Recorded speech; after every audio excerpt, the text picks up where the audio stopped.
Okay, and then this is continuing the whole thing. Let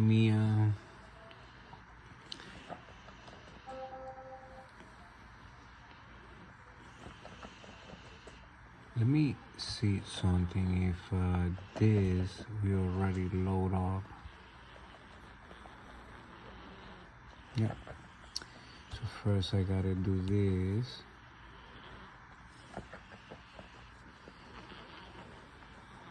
Gotta log in first.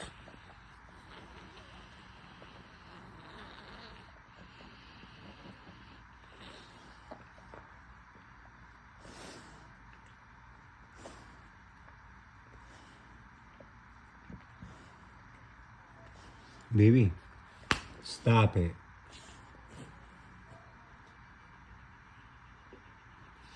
Here we go. So I already loaded in. Let me see if I can load that data. Yep, and it did load up.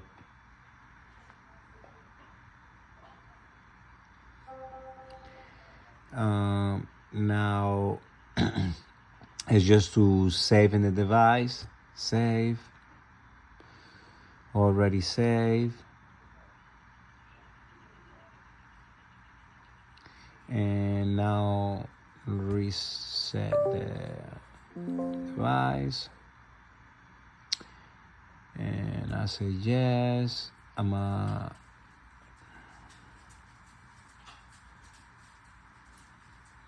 turn this off, put the console to rest mode, no.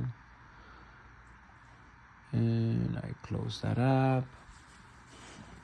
Now, I can use my ZENLINK with the PlayStation.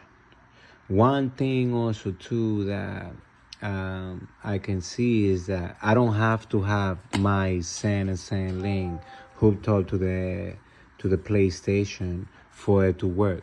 So right now I can plug in the Zen and the ZENLINK into my computer, and still I can connect to my PlayStation and it will work the same way, no lag. And even if you feeling lag, it's not because you connected to your PC. It have to be tied to your internet, and maybe even how high the ZENLINK is getting. Remember that the color that the ZENLINK is, the better the performing, and also to having a good internet. So right now, what I'm gonna do, I'm gonna plug in my Zen into my computer. You just gotta plug your Zen into any smart thing, like for example computer, for example a smart TV, anything that can read a HID from a USB. It will work. Like you don't have to be plugged into your console. So you're gonna see right now I'm plugged in my Zen and ZENLINK to my computer, and I'm gonna turn my controller on. On Bluetooth also too, and you're gonna see that it's gonna be so seamlessly and instantly that I can, connect to my console. So again, plugged in from the back. That's that. Then I'm gonna turn my controller on, and then you guys gonna see already connected and already working.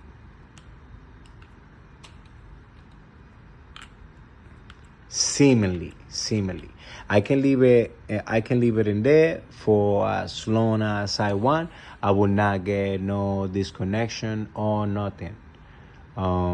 Remember that you gotta be in that main menu in the PlayStation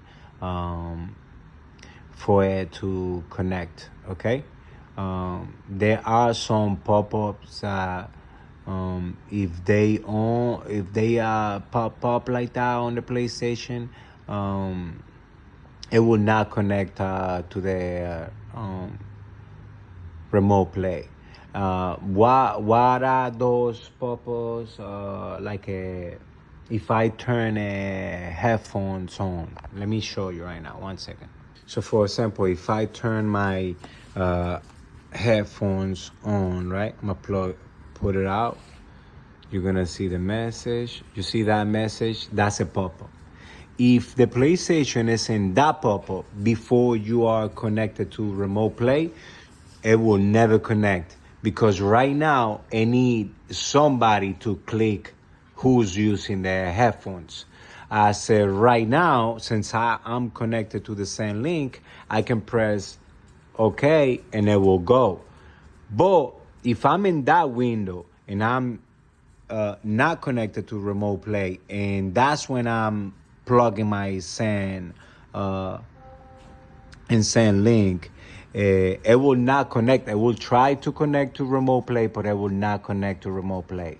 So make sure that you are on the main menu right here, and that's it. Like, look, guys. Seemingly no issues whatsoever, you know. So not disconnection.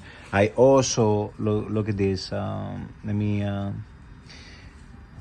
You guys gotta be also to monitoring the ZENLINK, just so you know, because you guys are all disconnecting, all this, but if you don't give no context to what is happening and there, how we gonna know, you know, and troubleshoot the issue. So to monitor the ZENLINK, your SAN need to be plugged in to your computer. So we're gonna connect the SAN from the program code to your computer, and then you open the SAN Studio.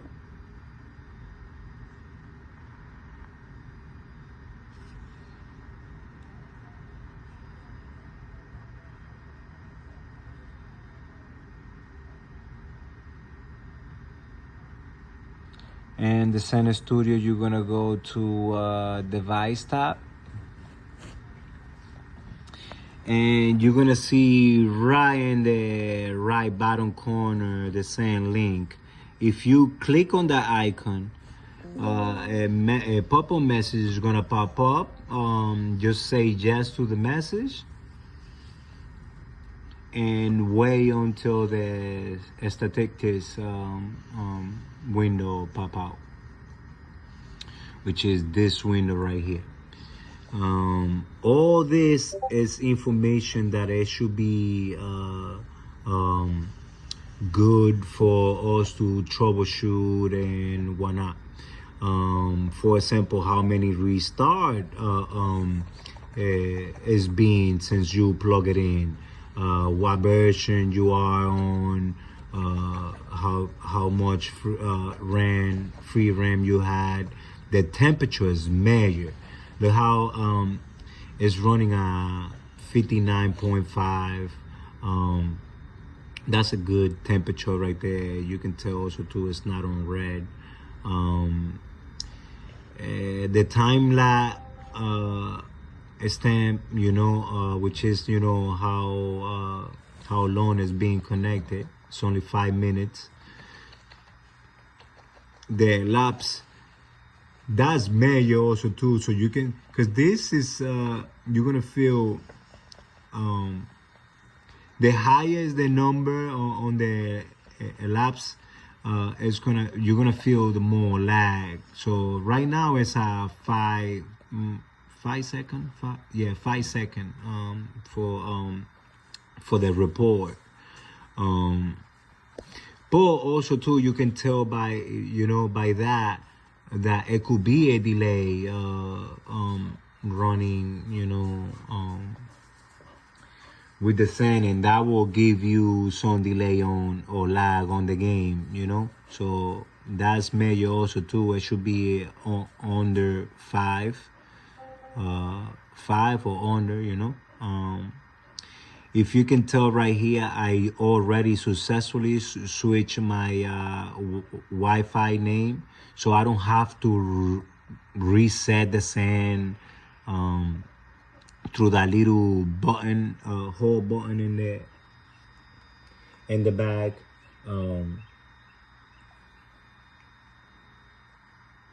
I can just reconfigure through the configurator app. But yeah, you can see now I'm at 100% because I'm pretty close. I also what is it? I put it at 40 megahertz, and yeah, you can see that this thing is only a couple of feet, 10 feet, which is a lie. I'm like probably 7 feet the most. Yep, there we go. That's more accurate. But yeah, only 5 arrow, which is it's not that bad. For this to make any effect, it should be in the million. So we shouldn't worry about any SAN errors, especially low like that. So yeah, and then you can see the milliseconds between the computer and the SAN. But as soon as I start using, like if I start using the controller, right, you're gonna see how the milliseconds is gonna go down between the PlayStation, the SAN and the computer. Because there's no 2 milliseconds and maybe 1 milliseconds between the SAN and the PlayStation. But from the ZENLINK to the computer is right now it's giving me a lot though, like 15. To me, that's a lot. It should be also to lower.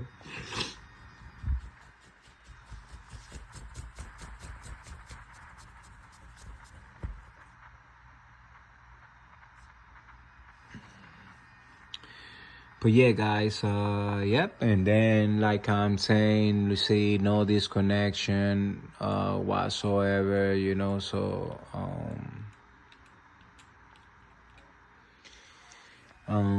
yeah.